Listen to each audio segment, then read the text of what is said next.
eksklüziv olaraq vol.az saytı üçün.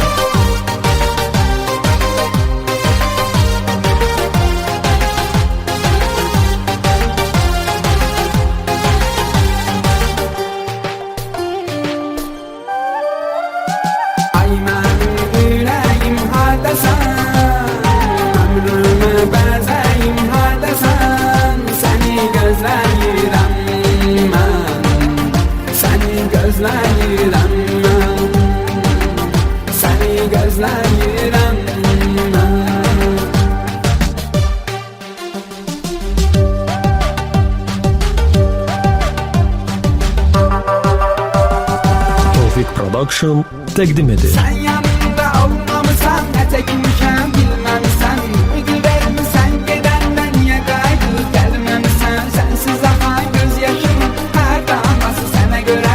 Düşünürəm ki ben seni sevdiğim kadar sevmemişsen, düşünürəm ki ben seni sevdiğim kadar sevmemişsen. Ay benim yüreğim hardasan, ömrümü bezeyim hardasan, seni gözləyirəm mən, səni gözləyirəm mən, səni gözləyirəm mən.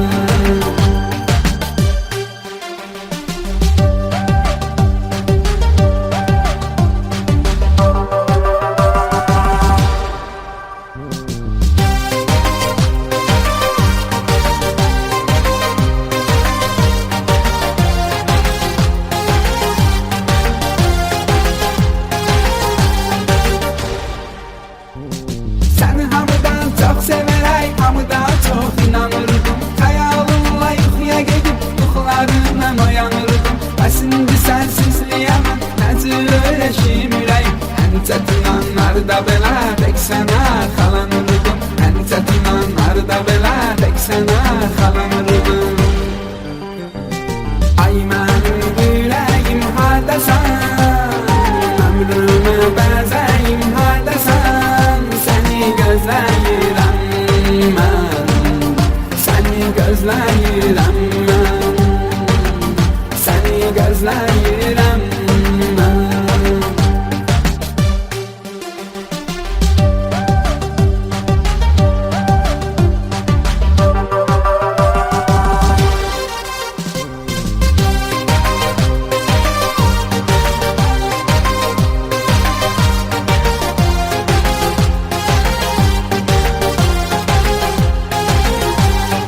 Ay mənim ürəyim hardasan, ömrümü bəzəyim hardasan, səni gözləyirəm mən, səni gözləyirəm mən, səni gözləyirəm mən.